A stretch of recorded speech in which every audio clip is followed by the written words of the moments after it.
we're back again in the box, Elliot, for Absolutely. another episode of our podcast here. And we got a great team of folks that we're going to be talking to today. We do.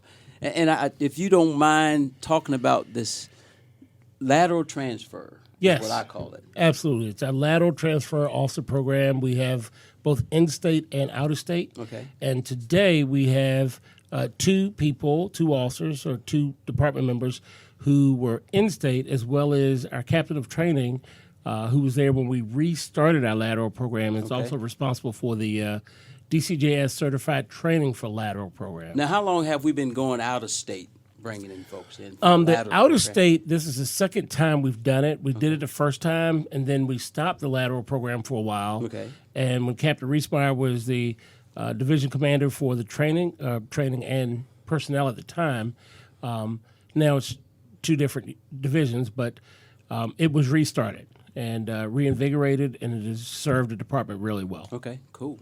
You want to do some of our... Sure. Well, let's just start right here with Captain Riesmeyer. We'll go around the table, and she can introduce herself and tell us how long she's been here and where she's currently working at now. Hello, everyone, and I certainly appreciate you guys having me on today. And my name is Andrea Riesmeyer. I'm the captain currently assigned to the training division. I've been with the department for a little over 21 years, and I've been at the training division now. This is my second time there, but I've been there about 2 years. Okay, good. Hello, everyone. I'm Frank Carpenter. I'm the major of the Investigations Bureau. I've been with the department approximately 20 years, soon to be 21 in January, and I'm currently assigned to investigations. And Okay. That's good. All right. Good. Hello, everyone. Casey Willis. I'm actually from Virginia Beach. I'll be coming up on a year with old Chesterfield. Looking forward to it. It's been great so far, and about to finish my FTO phase and get cut loose. So Officer Willis is one of our last lateral officer transfers to us, and Major Carpenter was one of the first. Or in the first class. The first class. So we have a wide spectrum here of 19 years between the two of them, and like we said, it's been working out really well.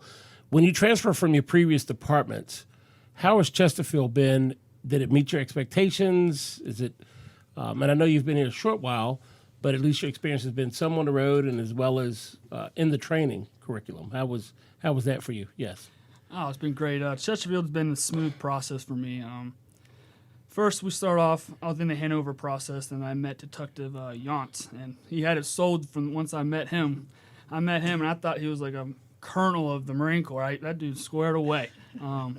But the whole process with the academy, it's been smooth. Everyone's helped me out with the whole family, the moving process, and with the training aspect, it's been great. Everyone's been, cooperative and trying to assist me as much as they can. But so far it's been great. So if you say walking you through the process, is that the application?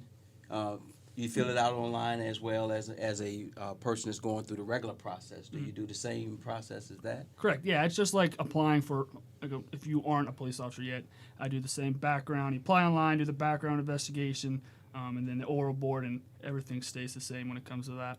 Okay. One of the big differences between when Major Carpenter came in the lateral program to when Officer Willis came in the program is the pay. Right. So now we take a look at the lateral officer's training, years of experience, military experience, college education, as well as other DCJS-related training or relevant training through the law enforcement.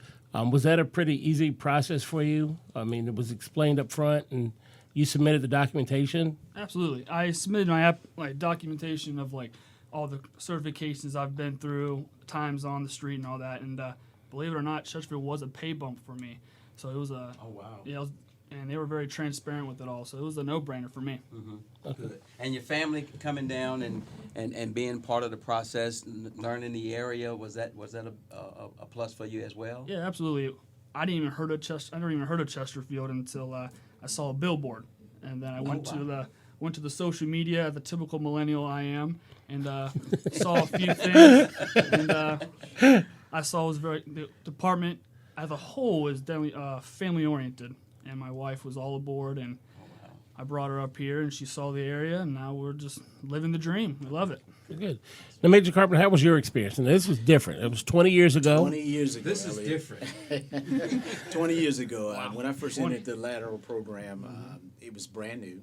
There wasn't a whole lot of, processes in place. They were trying to figure out exactly what we're going to do. And of course, this was the first time that the department had even considered bringing someone from outside in. So we went through an abbreviated academy as well. The process was very much the same as far as filling out the paperwork and getting spun up. What I really appreciated was once we were able to get involved in the process and finish up the academy, the FDO process was really good. So you have something to look forward to because the guys and girls embraced the fact that you had the experience and they were willing to kind of share the actual business behind the scenes with you while you're out on the road. And one of the benefits that now the new pre-certs have that I didn't have was I got a half a year's credit for every year. You guys get a year for year. And of course, there was no additional pay and bump and so on. So the department is constantly reevaluating itself and constantly making improvements to make it better for the next man. And I appreciate that. That's good. So for our listeners who don't know or haven't picked up on it yet, our lateral officers basically means these are men and women who have been certified in other criminal justice agencies throughout Virginia and now the nation, and they come to us. There are state standards they have to meet. They have to have worked in their most recent department for 1 year, if they're in state, and 5 years if they're out of state. One of the biggest tasks in training officers is meeting the DCJS requirements, the Department of Criminal Justice requirements. And that's where Captain Reesmeyer comes in as the Training Academy administrator. Can you explain a little bit about the differences between the basic academy for those who don't have any experience as opposed to those people who come to us with experience as lateral officers? Sure. Our basic academy is 100% paramilitary. So it is exactly what you think it is. When you see our videos that we post online of the first day, where you're standing in formation and it's a very drill instructor-esque type environment. And there's a purpose to that. For the basic recruits who have not been exposed to the police field and the law enforcement career, we have to make sure that they can endure stress because obviously policing is a stressful job, and we have to kind of force that in a safe environment through the paramilitary structure. So people that have no police experience, they will go through that basic police academy, and it's about 32 weeks long. And it is very challenging mentally and physically. Now, for our lateral transfer officers, as Major Carpenter said earlier, we are constantly seeking to improve upon what we are doing. And what we did a few years ago is take a hard look at our training for lateral transfers, and we made it uniform. There was a time when if you were in state, your academy was going to be a little bit shorter than if you were out of state. It might be a little bit longer, and that has a lot to do with DCJS and then, of course, our standards. What we decided to do is all lateral officers, regardless of whether they're from here in the state of Virginia or anywhere else across the country, go through a 14-week training program with us. So some of our potential applicants that might be in the state of Virginia, they're already doing the job as a police officer, please don't discount us because of the length of that academy. I know it seems a little long, but it benefits us, it benefits you, and it benefits our community. And this is why we have a very unique and special culture here in Chesterfield County, in our police department, but also within our community. We have a great relationship with the members of our community. And so it is very important that we take that extra time and do things that aren't required by DCJS in order to make sure that our lateral transfer candidates are learning the Chesterfield way of doing things. Our customer service standards, which are very high, we want to make sure that is conveyed to our lateral transfer recruits. Additionally, in my opinion, it really is a benefit to the lateral transfer themselves because they come into this environment, and we don't want to put them in a situation where you have 3 weeks in a training academy or 4 weeks in a training academy, and then you're just kind of thrust out into the field. We want you to kind of adapt to our culture, get to know people in our agency, because we think that's going to help the transition a little bit, and it's going to make it easier for you to get out there in FTO and just start doing the job and doing it to our expectations. So it's a nice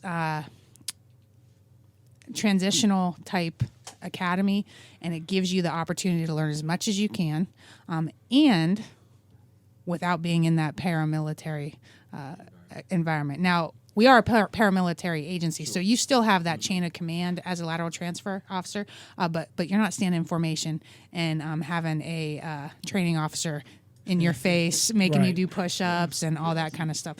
We're very friendly. And to you our- have a dedicated staff member who oversees your lateral program at your academy.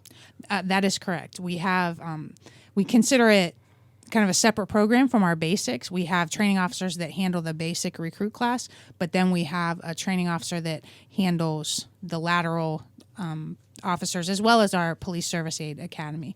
So they, I guess, don't have any issues at all with, going from yelling at the recruits in formation to then dealing with lateral, because they don't do that. It's a totally separate academy.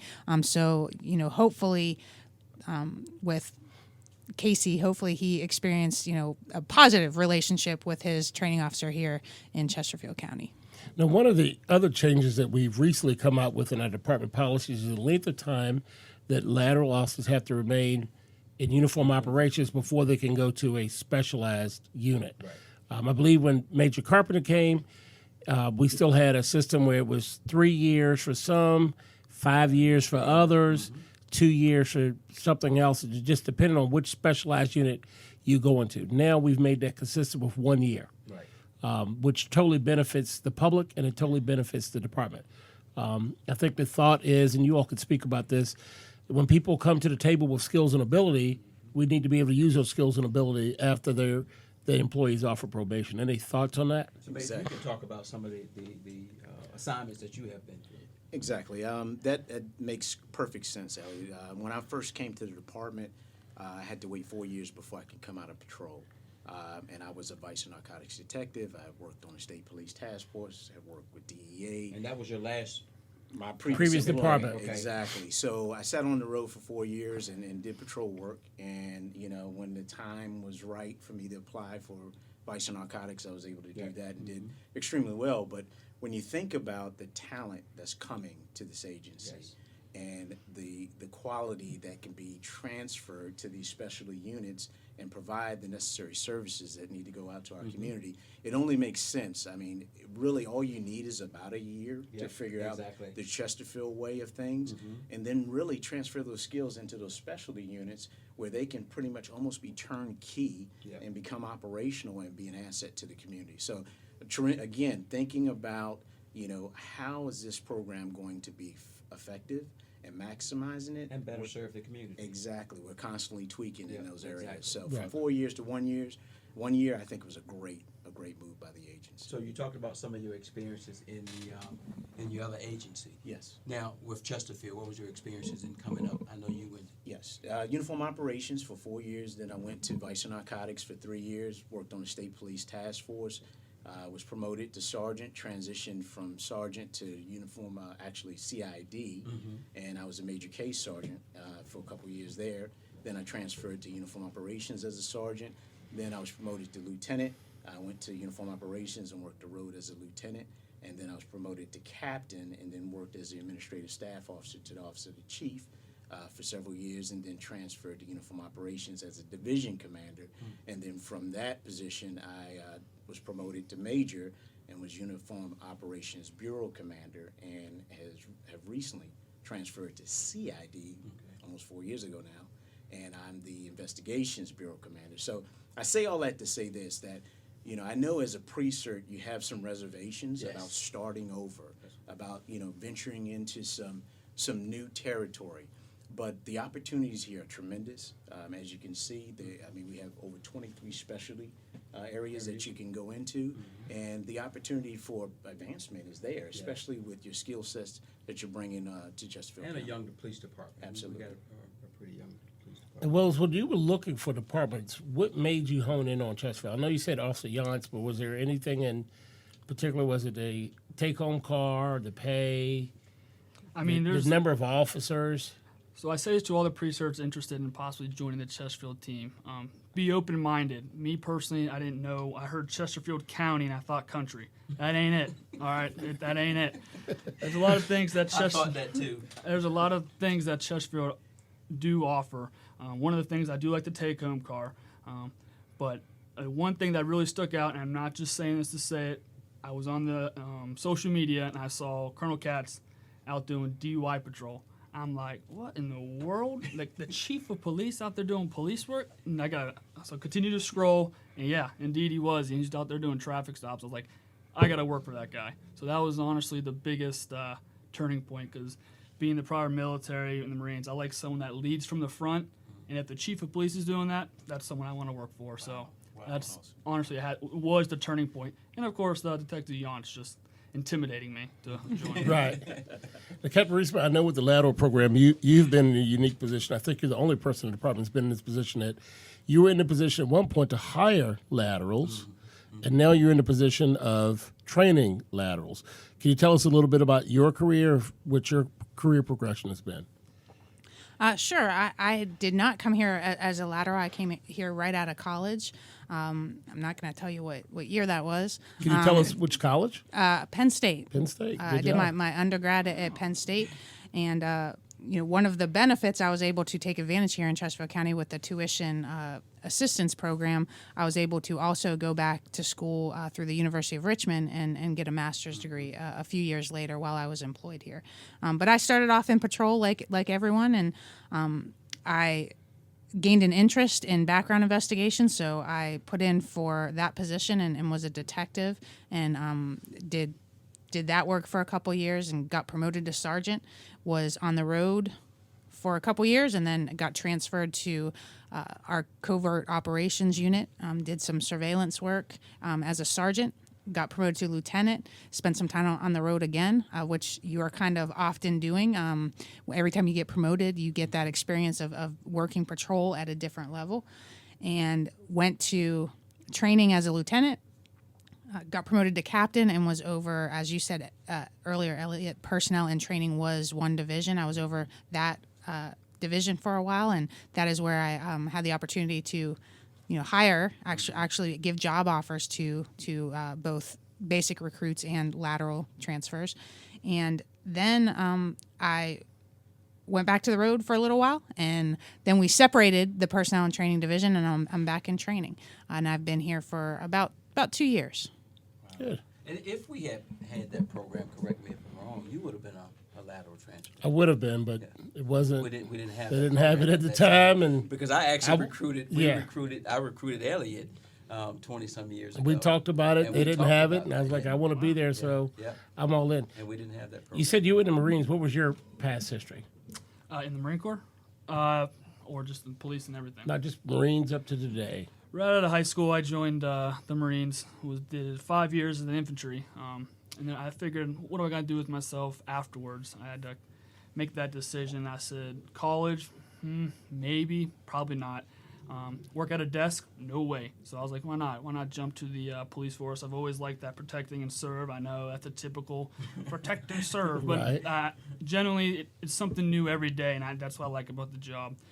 I did that for 5 years. Joined Virginia Beach right out the get-go. I was in the Norfolk process, but Virginia Beach hired me first, and I did 2 years with them on the patrol, and then worked the DUI patrol for a while. And after my third year, I applied for a special unit, which is called OCOP. If people don't know the OCOP, it's the bike cops up and down the ocean front in the nighttime. And I tell you what, there's some police work to be done on the bikes. If you're on a bike, there's some police work. And yes, we can stop you on a bike.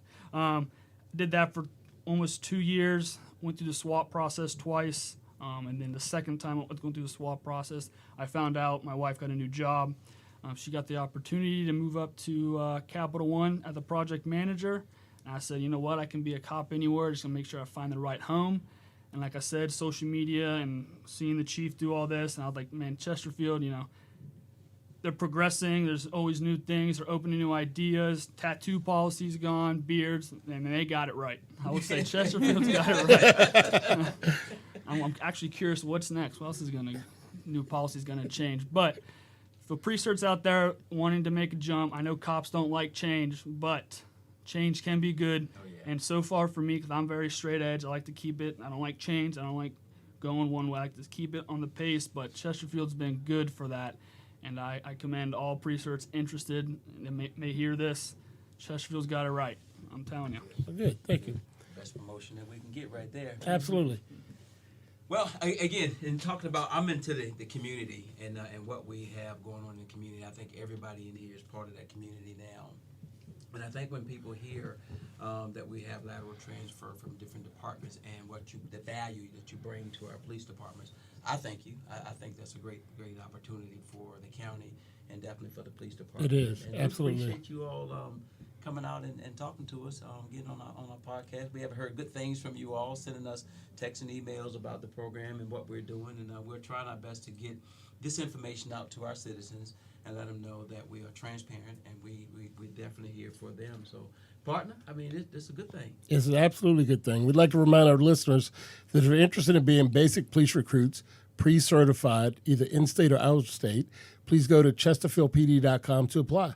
Listen out for our future podcasts. Thank you very much. All right. Thank you. Thank you, guys. Thank you for listening to the Chesterfield County Police Department podcast. This episode was written by Daryl Skinner, sound engineer Chris Rizzuti. We are the Chesterfield County Police Department representing Chesterfield County, Virginia. Check us out online at chesterfieldpd.com.